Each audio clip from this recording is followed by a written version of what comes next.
పెళ్ళైనా పండగైనా వేడుక ఏదైనా పట్టు చీరల ప్రత్యేక వేదిక వారాహి సిల్క్స్. నాన్నగారు పోయిన తర్వాత మీరే వద్దనుకుని వదిలిపెట్టేశారా ఆయన్ని, లేకపోతే ఆయనంతటా ఆయనే? అప్పటికే అతను వ్యసనపురుడు అయిపోయాడండి, అది నాకు తెలియలేదు. ఫిలిం నగర్లో అచ్యుత్ రెడ్డి గారి స్టూడియో తీసుకున్నాడు లీజ్కి, నా డబ్బులతోనే. తీసుకున్న తర్వాత అక్కడ మోసం, దగ, సర్కిల్, అంత చెడు సర్కిల్ని పెంచుకోవటం, ఇవంతా నేర్చుకున్నాడు తను బాగా. అక్కడ డబ్బులు సంపాదించి దాచుకొని లేవని నావి తింటున్నాడు, నావి. అక్కడ ఏమేం చేయకూడదు అవన్నీ చేసుకొని ఒక ఎంపీకి క్యాన్వాసింగ్కి వెళ్ళాడు. మరి ఆవిడ గెలిచారంట. అప్పుడు గెలిచిన తర్వాత ఇతను ఫేస్బుక్ ఎంబడి పడ్డాడు బాగా. ఫేస్బుక్లో ఒక 9 మంది అమ్మాయిల్ని ట్రాప్ చేశాడు. మీకన్నా ముందా మీ తర్వాత? నా తర్వాత. నేను ఉండగా మమ్మల్ని బెడ్రూమ్లో గొళ్ళెం పెట్టేసి వాళ్ళతో కంటిన్యూ చేసేవాడు అనమాట, చాటింగ్లు ఇవన్నీ. ఓకే. అది కూడా మనకు తెలియదు. ఒకరోజు నేను షూటింగ్కి వెళ్ళి రాత్రి లేట్గా వచ్చేసరికి ఒక ఫోన్ మోగుతా ఉంది. నేను వచ్చానని నిద్రపోయినట్టు యాక్ట్ చేస్తూ బెడ్షీట్ ముసుగేసుకుని పడుకుని ఆ టైప్ తిరిగి పడుకున్నాడు అనమాట. నేను వచ్చి ఎందుకు ఫోన్ తీయట్లేదు, మామూలుగా ఫోన్ లేకుండా బతకలేడు, ఎందుకు ఫోన్ తీయట్లేదని ఇలా చూస్తే పావని అని ఉంది పైన. ఎవరో ఒకరు కంపెనీలోంచి చేస్తూ ఉంటారు కదా, ఆఫీస్ నుంచి. ఎందుకు ఫోన్ తీయట్లేదని నాకెందుకు అని చెప్పి పడుకున్నాను. కాసేపు మెసేజ్ వచ్చింది దాంట్లో, నేను బెడ్రూమ్లో ఉన్నాను, నువ్వు బెడ్రూమ్లో ఉన్నాను అన్నావు కదా, ఎందుకని ఫోన్ లిఫ్ట్ చేయట్లేదు, నాకు ఇప్పుడు మాట్లాడాలని ఉంది నీతో, బాగా మాట్లాడుతున్నావు కదా, సడన్గా ఎందుకు పెట్టేశావు అని వచ్చింది మెసేజ్. ఒక్క నిమిషం నాకు అర్థం కాల, ఏంటిది మెసేజ్ ఈవిడ నుంచే వచ్చింది, ఒక లేడీ నుంచి, బెడ్రూమ్లో ఉండటం ఏంటి, బెడ్రూమ్ గురించి మాటలేంటి, మళ్ళీ ఇమ్మీడియట్ నిద్రపోతున్నావా, అలా ఎలా నిద్ర వచ్చింది ఒక్క నిమిషంలో నీకు అని. నాకు డోర్ తెరిచాడు కదా, ఒక్క నిమిషమే అయింది, కంటిన్యూస్గా మెసేజెస్ వస్తున్నాయి. నేనేం చేశాను, నాకు ఎందుకో డౌట్ వచ్చింది, ఇదేంటన్నా జరుగుతుందా, నేను పట్టించుకోవట్లేదా, వాటిని నాకు పంపించుకున్నా. See his criminal mind. నాకు పంపించుకున్నానా, నేను మేకప్ తీసేసి స్నానం చేసి వచ్చి పడుకున్నాను. నేను నిద్రపోయాక, బాగా నిద్రపోతున్నాగా ఆ మెసేజ్లు డిలీట్ చేసేసాడు, చేసేసి పడుకున్నాడు. నెక్స్ట్ డే అతని బర్త్డే, నేను అన్నీ కొనుక్కొచ్చి పెట్టాను తనకు, A to Z కొనేదాన్ని అనమాట. ఒక మనిషి పొద్దున్న లేస్తే వేసుకునేవి ఏమేమి ఉంటాయో అవి వేసి, ఒక గోల్డ్ చైన్, ప్రతి బర్త్డేకి ఏదో ఒకటి ఇస్తాను. అలా ఇద్దరం మాట్లాడుకోసాం. అప్పటికి మాట్లాడుకోరు? అయినా పెళ్ళి అయినా 7-8 నెలల నుంచే మాట్లాడుకో. ఓకే. తనేమన్నా చెప్పాలన్నా కూడా ఇదంట ఇట్లా అంట, ఎవరో గాడిదో గుర్రమో సోఫానో టీవీకో చెప్పినట్లే నేను అస్సలు చెప్పను. ఎవరైనా వస్తే డైరెక్ట్గా మాట్లాడుకో అంటాను అంతే.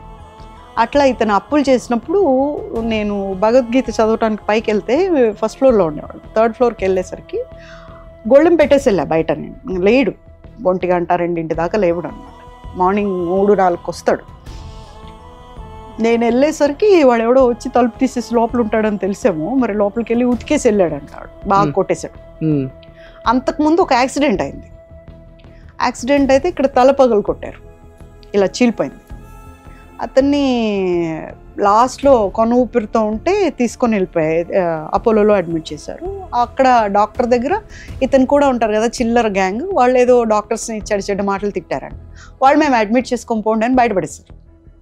బ్లీడ్, ఒక స్ట్రెచర్లో బ్లీడ్లో మునిగిపోయింది ఒక బాడీ. తెల్లవారుజామున నాకు ఫోన్ చేశారు పోలీస్, అమ్మా ఇట్లా యాక్సిడెంట్ అయింది, ఈ నంబర్ ఉంది దాంట్లో, మీరెవరో నాకు తెలియదు, పలానా చోట అపోలోలో ఉంది. నాకు దేనికి భయపడను, నేను బ్లడ్ అంటే భయం, చాలా భయం, బ్లడ్ అంటే phobic.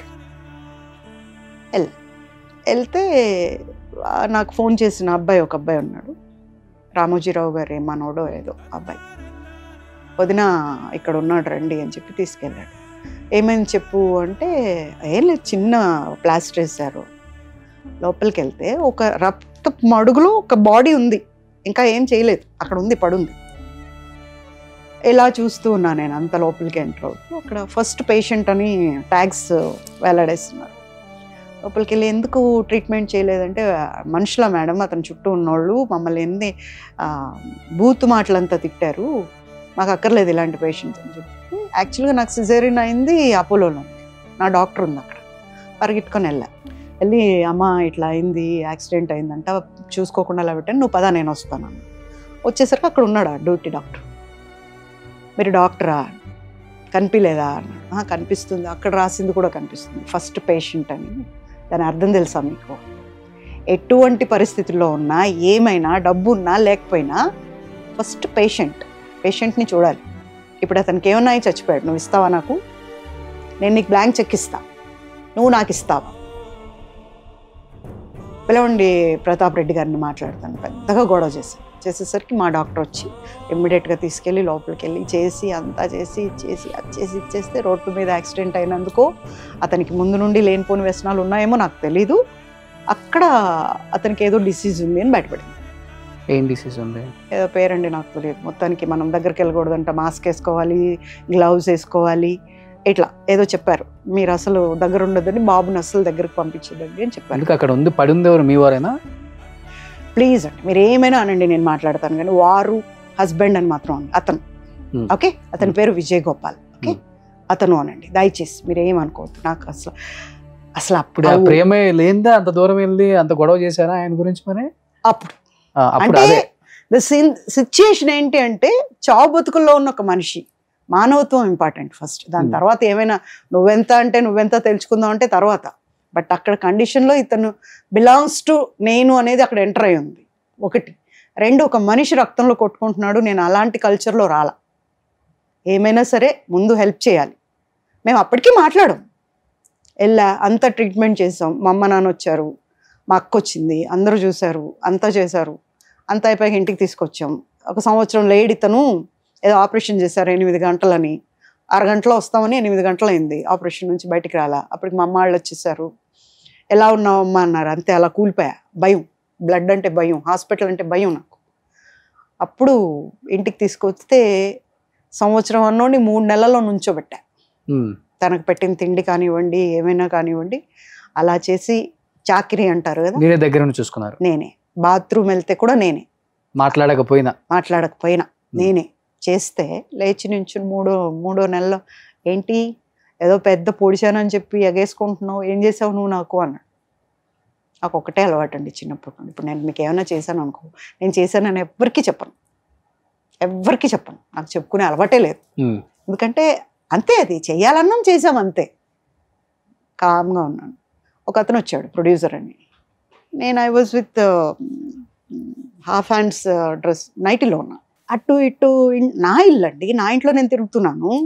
He was looking badly. అది తెలుస్తుంది, ఒక మనిషి మనల్ని గుచ్చి చూస్తుంటే ఆ గుచ్చింది తెలుస్తుంది మనకి. నేను ఇలా చూసినప్పుడు తల తిప్పుకోవటం, నేను లేకపోతే ఇలాగే చూడటం, అలా చేస్తున్నాడు. నాకు నచ్చలా. ఏంటిది అనుకొని నేను లోపలికి వెళ్ళిపోయి డ్రెస్ మార్చుకొని వచ్చా. ఐ ఫెల్ట్ అనీజీగా అనిపించింది. వచ్చి ఇలాంటి వాళ్ళని ఇంటికి రానియద్దు అని చెప్పి, ఇంటి దాకా అసలు ఇంతవరకు ఎప్పుడూ లేదు, ఇంటికి ఎందుకు తీసుకొచ్చావు, ప్రొడ్యూసర్స్ నేనే పిలవలేదు, హీరోయిన్ అయ్యి నువ్వెందుకు పిలిచావా? అతను చాలా మంచోడు. వెళ్ళిపోయా. నెక్స్ట్ డే ఎక్కడికో పోయి 2 లక్షల డబ్బు ఏదో జేబులో పెట్టుకున్నాడంట. గొడవ వేసుకొని కొట్టి ఆ డబ్బులు తీసేసుకొని పంపించారు. ఓకే. మళ్ళీ ఇంటికి వచ్చాక అక్కడ చెప్పటం, వాళ్ళు వీళ్ళు గొడవలు పెట్టడం వాళ్ళకి, నువ్వు రారా చూసుకుంటావంటే ఒక్కడే వెళ్ళాడు. మళ్ళీ ఉతికి పంపించారు. ఆల్రెడీ కట్టుల్లో ఉన్నాడు, ఇంకా కోలుకోలేదు. 3 నెలలు అయింది, లేచి నుంచున్నాడు, తిరుగుతున్నాడు. మళ్ళీ వాడిని రెచ్చగొట్టాడు. రా అంటే చూసుకుందామని వెళ్తే మళ్ళీ కొట్టి పంపించారు. మళ్ళీ బ్లడ్ వచ్చి నాకు ట్రీట్మెంట్ ఇప్పి అంటే హాస్పిటల్లో ఏమని చెప్పాలి? ఇంకా వచ్చావు ఏమని చెప్పాలి? పరువు ఉండాలా కొంచెం అయినా. నాకు నువ్వు ట్రీట్మెంట్ ఇవ్వమంటావు, నేను ఎందుకు ఇస్తాను ట్రీట్మెంట్? ఏ మందు పడుతుందో ఏ మందు పట్టదో అంటే, నేను చదువుకోను డాక్టర్ని, ఇంట్లో అందరూ వాళ్లే కాబట్టి దేనికి ఏం వాడతాం అనేది బాగా తెలుసు, ఏం చేస్తాం. కానీ అలా అని ధైర్యం మాత్రం ఎప్పుడు చేయం, సొంత వైద్యం చేయకూడదు. మెడికల్ స్టోర్కి వెళ్ళి మెడికల్ స్టోర్ వాడిని అడిగి నాకు నొప్పులు ఉన్నాయి, ఇక్కడ ఉంది అని చెప్పి వాటికి ఏమేమి వేసుకుంటారో అలాంటి మందులు తెచ్చుకొని తిన్నాడు, హాస్పిటల్కి వెళ్ళకుండా. Okay. These kind of person. And there is no humanity at all. Humanity అనేది నేను కాదు, పసిపిల్లాడండి. మా బాబు బాగుంటాడు, ముద్దుగా ఉంటాడు, బొద్దుగా ఉంటాడు, బాగుంటాడు.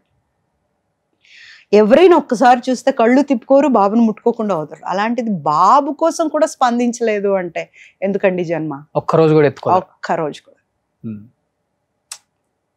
వెనక్కి తిరిగి చూడలా. ఎవరో ఒక ఆడది నన్ను మీరు పెంచగలరో లేరో, నేను మీ బాబుకి అమ్మ అవుతాను అంటే పక్కన కూర్చొని ఉంటున్నాడు. వాడి తండ్రి ఎట్లా అవుతాడండి? ఎవరితో? ఎప్పుడు వెళ్ళిపోయారు ఇంట్లో నుంచి మరి ఆయన? ఇదంతా జరిగిన తర్వాత ఒక బర్త్డే రోజు అండి, అక్టోబర్ 1 అతని బర్త్డే. అక్టోబర్ 1 స్నానం చేసి ఇవన్నీ తగిలించుకొని నేను తెచ్చినవన్నీ వేసుకుని వెళ్ళిపోయాడు. అప్పటికే నగలు డబ్బులు అన్ని దాటించేశాడు. మీరు లేరు ఇంట్లో? నేను షూటింగ్స్కి వెళ్తుంటా కదా, బీరువా పైన తాళాలు పెట్టే అలవాటు నాకు. అంటే ఇప్పుడు ఒక ఆయన కూడా అడిగారు ఇలాగే, అలా ఎలా నమ్మేసావమ్మా అని. బుద్ధి ఉందా అండి? దేవుడి తర్వాత ఆడది ఎవరిని నమ్ముతుంది? మొగుడిని నమ్ముతుంది. ఇంట్లో తాళాలు ఇంట్లో పెడతాం. ఎక్కడ పడితే ఇంత జరుగుతున్నా కానీ ఇంకా నమ్ముతున్నారు కదా. మనకు తెలియదు కదా లోపల మాయమైపోతున్నాయని. డబ్బులు ఇవన్నీ దొంగతనం చేస్తాడని తెలియదు. పిల్లాడు పడుకొని ఉంటే పిల్లాడు గొంతులో చేయి నిప్పుకొని పోయావంటే నువ్వేం తండ్రివి? సో పోతా డబ్బులు గోల్డ్ బాగా వేసుకెళ్ళిపోయాడు. ఎంత ఉంటుంది గోల్డ్ అండి ఇప్పుడు ఈ కాలానికి? అమ్మినా లేదంటే తీసుకున్నా ఒక 2.5 కోటి పైనే ఉంటాయి. 2.5 కోట్ల గోల్డ్. డబ్బులు కూడా క్యాష్ అంతే తీసుకెళ్ళి మొత్తం. అసలు ఇంట్లో ఏం లేదు, ఇంకా ఏం లేదు. మా బాబుకి పొద్దునే నేను ఎలా బూస్ట్ డబ్బా కొనాలో కూడా తెలియలేదు, అలా ఉంది. కాకపోతే ఒక అలవాటు ఉండేదండి నాకు. మా బాబుకి రోజు 100 రూపాయలు వేసేదాన్ని ఒక హుండీలో. ఇంత పెద్ద కుండతో చేస్తారు కదా, అట్లాంటి కుండ. ఆ కుండ కాపాడింది మా అబ్బాయి, కాపాడాడు నా ఫైనాన్సర్. అది పగలగొట్టి ఇంటికి అద్దె కట్టి అడ్వాన్స్ కట్టి 6 నెలల రేషన్ తెచ్చి ఇంట్లో వేసుకొని మా బాబుకి స్కూల్ వేసి. సొంత ఇల్లు కాదు. సో మీరు ప్రాణానికి ప్రాణంగానే ప్రేమించారు చెప్పాలంటే. ఇంత జరిగిన ప్రేమ అనేది వెళ్ళిపోయిందండి, తెలిసిపోయింది. కాకపోతే కాన్బట్ పొజిషన్ ఇంకా ఉండాల్సిన పరిస్థితి కాబట్టి ఉంది. ఎవరో ఒకరితో అడ్జస్ట్ ఎట్లయినా అవ్వాలి. ఫస్ట్ వాళ్ళతో అడ్జస్ట్ అయితే పూజిత ఒక ముగ్గురుతోనే ఉందిరా. అబ్బా 4 లేదండి బాబు, ఆలోచన కూడా లేదు. ఓకే అతను కదా మీ నాన్నగారి కోరిక అదే, ఒక భర్తతోనే ఉండాలి. ఆర్టిస్టులు అంటే భర్తలను వదిలిపెడతారు. సో నువ్వు అదే కదా ఆయన కూడా.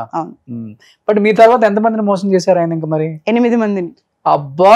9వ వ్యక్తి IAS ఆఫీసర్ రేఖారాణి గారు, పరదేశీ నాయుడు గారి వైఫ్ ఆవిడ. అరే అప్పుడు కూపింగ్ లో చనిపోయారు ఆయన, వరంగల్ కరీంనగర్ ఎక్కడో. ఆయన వైఫ్ ఆవిడ. ఫేస్బుక్ లో ప్రేమించుకున్నారంట ఇద్దరు. తర్వాత పెళ్లి చేసుకోవాలి అని ఫస్ట్ పెట్టినప్పుడు వాళ్ళ అమ్మ నాన్న వచ్చారు నా దగ్గరికి. వాళ్ళ నాన్నగారు స్టంట్ వేసుకొని ఉన్నారు. స్టంట్ తీసాక అదే డిశ్చార్జ్ చేస్తారు కదా, డైరెక్ట్ గా నా దగ్గరకు వచ్చారు. వచ్చేసి అమ్మ ఒక పెళ్లి ఆపాలి అర్జెంట్ అని, రేపే పెళ్లి, ఒక ఫంక్షన్ హాల్లో బుక్ చేశారు. అంటే నేను అనుకున్నా, నేను అప్పుడు లీడ్ ఇండియా అని ఒక ఆర్గనైజేషన్కి పనిచేసేదాన్ని. ఏ అమ్మాయి అబ్బాయి లేచిపోతూ ఉంటారు కదండి ఎక్కువ. ఏ ఏరియామా, ఏ స్కూల్లో అని అడిగితే స్కూల్ కాదమ్మా ఆమె ఐఏఎస్ ఆమెకి నేనేం చేస్తానండి అంటే, విజయ్ గోపాల్ తెలుసా నీకు? ఏ విజయ్ గోపాల్? నీ మొగుడు విజయ్ గోపాల్ చెప్పండి అంటే, అతనే పెళ్లి చేసుకుంటుంది. ఒక్క నిమిషం అమ్మ లోపలికి వెళ్ళి వైట్ పేపర్ మీద సైన్ చేయి. ఇప్పటికి 4 సార్లు పంపించిన అతను రెఫ్యూజ్ చేశాడు, డైవోర్స్ ఇవ్వట్లేదు, తీసుకోండి. ఆవిడ చింపేసి, నేను నీ హెల్ప్ కోసం వచ్చానమ్మా, నువ్వు డైవర్స్ ఇస్తానంటావేంటి? ఏంటంటే నువ్వే ఫస్ట్ వైఫ్వి, నువ్వు అబ్జెక్ట్ చేస్తేనే పెళ్ళి ఆగుతుంది, నా కూతుర్ని మోసం చేస్తున్నాడు. IAS ఆఫీసర్ అంటారు మీ కూతుర్ని మోసం చేయటం ఏంటమ్మా? ఆవిడ ఇలా చూసిందంటే పోలీసులు కుమ్మేస్తారు కదా అని. ఆమెకి 28, 29 ఏళ్ళ కొడుకు ఉన్నాడు అప్పటికి.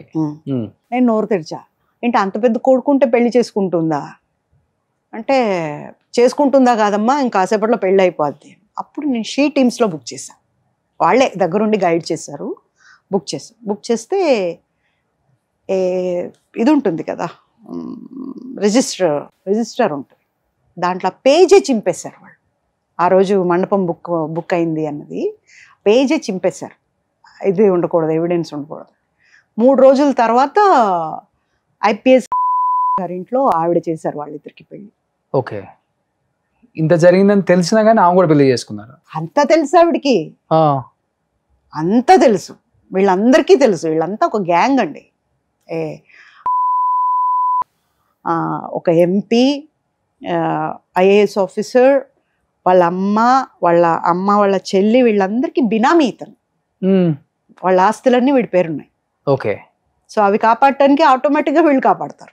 అతని మీద ఎన్ని కేసులు పెట్టినా వాళ్ళ ఆస్తులు కాపాడుకోవాలంటే వీడిని కాపాడాలి. బట్ మరి ఆయన పెళ్లి చేసుకున్న తర్వాత ఉన్నారా ఇప్పుడు ఆమెతో, లేకపోతే? వాళ్ళు విడిపోయారంటండి. వాళ్ళు విడిపోయి ఇప్పుడు ఆవిడ వేరే పెళ్లి చేసుకున్నారంట, మళ్ళీ ఐపీఎస్. ఇప్పుడు ఏం చేస్తున్నారు మరి? ఇంకా తెలియదండి నాకు. వేరే వేరే అదే ఫేస్బుక్ చూస్తూ ఉంటాడు వేరే క్యాండిడేట్ కోసం, ఆ పని మీదే ఉంటాడు. ఓకే. ఇప్పుడు 9 అయిపోయినాయి. అంటే నాకు అర్థం కాదు ఏంటంటే ఇదంతా 9 అయిపోయింది. 9 సంవత్సరాల క్రితం పెద్ద సంచలనం మీ న్యూస్ చెప్పాలంటే. సో నన్ను చంపడానికి సిద్ధమైపోయారు, నాకు తండ్రి లేరు, తల్లి లేరు, ఉన్న ఒక బ్రదర్ కూడా చనిపోయారు, ఉంది ఒకే ఒక అక్క, ఆమె కూడా టచ్లో లేరు, ఎప్పుడు ఏం జరుగుతుందో తెలియదు, నన్ను ఏ టైం అయినా కానీ వాళ్ళు మర్డర్ చేయొచ్చు అని కూడా మీరు అప్పుడు మీడియాకి ఎక్కారు, నాకు గుర్తుంది. సో తీసుకెళ్లారు కూడా నన్ను, ఇలా జరుగుతుందే కాదు, తీసుకెళ్లారు కూడా నన్ను చంపడానికి. ఓకే. సఫారీ ఇచ్చిన వల్ల నేను సినిమా స్టైల్లో తప్పించుకొని వచ్చాను. ఎట్లా? వాళ్ళు నాతో మాట్లాడిన తర్వాత ఆవిడ కూడా వచ్చి మాట్లాడి, ఇప్పుడు మీ అబ్బాయికి నేను తల్లి అయితే మీ అబ్బాయి గట్టెక్కుతాడు, లేకపోతే నీ దగ్గర ఏమీ లేదు, ఏం చేస్తావు అని. నాకు కోపం వచ్చి నేను కూడా తిట్టేశా బాగా. తిట్టిన తర్వాత అతను ఎవరైతే నన్ను ఎత్తుకెళ్ళారో అతను అన్నాడు, గన్ అట్లా ముందేసి, పిల్లల్ని బజార్న వేస్తున్నారు మీరు, మీకు కొంచెమన్నా బుద్ధి ఉంది? ఎవరయ్యా పిల్లల్ని బజార్న వేస్తుంది? పిల్లాడి కోసం నేను మళ్ళీ ఇండస్ట్రీకి వెళ్ళలేదు, ఎందుకంటే పొడుస్తారు మాటలతో, లేదా ఒకడు రాయేస్తాడు, ఇప్పుడు ఎట్లా కష్టంలో ఉంది కదా పడకపోతుందా అని. అలాంటివన్నీ తప్పించుకొని నా బిడ్డకే న్యాయం చేయాలని నా బిడ్డ చేయి పట్టుకొని నేను తిరుగుతున్నా. వాడి కడుపు నిండటానికి నేను కడుపు కాల్చుకొని ఉంటున్నా. I feel very great. మా అబ్బాయి కోసం నేను చేస్తున్నా అంటే నా కళ్ళల్లో ఆనందం ఉంది. నా కొడుకు న్యాయం చేస్తున్నాను అన్న తృప్తి ఉంది. ఎవరు చేస్తున్నారు అన్యాయం? ఆమె చేస్తుంది అన్యాయం. 29 ఏళ్ల కొడుకు హ్యాంగ్ చేసుకుంటుంటే దింపలేకపోయింది ఆవిడ తల్లే. ఆవిడ నా కొడుకు తల్లి అవుతుందా? ఎట్లా అవుతుంది నా కొడుకు తల్లి? నేను చెప్తేనే నమ్మాలి వాడైన తండ్రి అని, లేకపోతే నమ్మలేడు కదా. అనుకోపో, ఏమనుకుంటావు?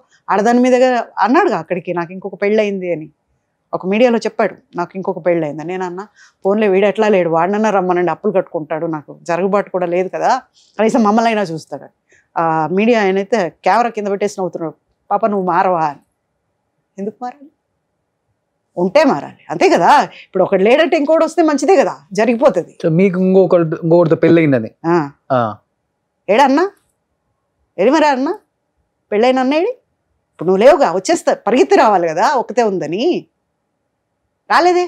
మగాడి చేసే ఒకే ఒక పని అండి, ఒక నిందంటూ ఒక వాడి నిజస్వరూపం బయటికి వచ్చింది అంటే ఇంకా నిందేసే తప్పించుకోవాలి. ఎలా తప్పించుకుంటాడు? లేకపోతే నిందలేంది బొందిపోదు, వేయాలి కాబట్టి వేసాడు నా మీద.